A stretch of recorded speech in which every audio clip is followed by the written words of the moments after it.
Hi everyone, this is Cheryl and welcome to my sewing room. What you're looking at is a very classic quilt block called the Bear's Paw. So let's get started on this block. This is the block layout for the Bear's Paw. The finished size is 12.5 inches. You're going to need an A fabric and a B fabric. The B fabric is your background fabric. Out of your A, you'll cut one 8.5 inch square and one 7.5 inch square. Out of fabric B, one 7.5 inch square and one 4.5 inch square. Take your 7.5 inch squares of your background fabric and the fabric for the bear's paw. Bring front sides together and then stitch a 1/4 inch seam from the raw edge all the way around 4 sides. Then you're going to cut it into triangle shapes. Place your ruler corner to corner and cut. Then don't move your fabric. Place it again corner to corner and cut. And then you have 4 half square triangles. Go to your ironing board and press the seams here towards the darkest side. Now square the blocks to 4.5 inches square. So place the diagonal line on your ruler right on this seam. So place it right on top. Then you want to leave a little bit of fabric extending out past the edges here. And go ahead and trim 2 sides off. This one here and then this one over here. Turn the block, take this corner and bring it over here. So you're just going to flip it. Now again place the diagonal line back on top of the seam, and this time you're going to place the 4.5 inch line here and here on the 2 previously cut edges. So line it up as well as keeping this diagonal line going right on that seam, and then cut your last 2 sides.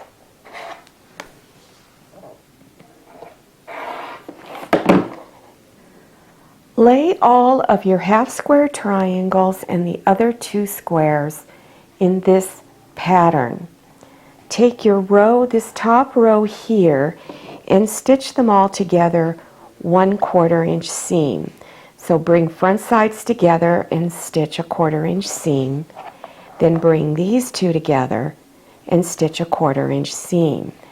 After you have stitched this row, then go here and stitch these 2 together, 1/4 inch seam. After you have stitched them together, then you want to press your seams. And press the seams in this row towards this square here. So all the seams go this way.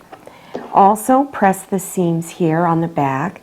This one, I pressed it towards the dark fabric right here.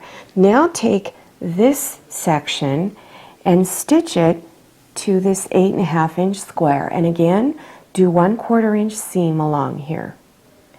After stitching, press the seam on the back, then unfold and press on top. And this seam right here is going towards the larger square. Now take the top row here and bring front sides together. And you're going to line up your seams. Let me turn this. Make sure that the seam on the bottom is going in the opposite direction than the seam on top. And I would pin this seam together because it will shift when stitching. So get it all lined up, get it in there nice and tight, and pin it. And you may want to add a few more pins along here, and then stitch 1/4 inch seam. I always recommend after you finish your block that you should square it to 12.5 inches.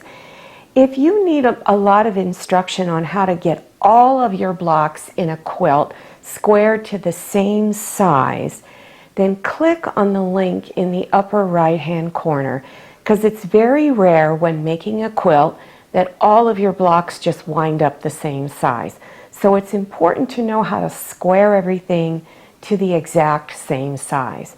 So just in general, this is how you would go about squaring a block. Go ahead and lay your 12.5-inch square ruler. If you're going to be doing a lot of quilting, it's worth the investment in a 12.5-inch square ruler and a 24-inch long ruler.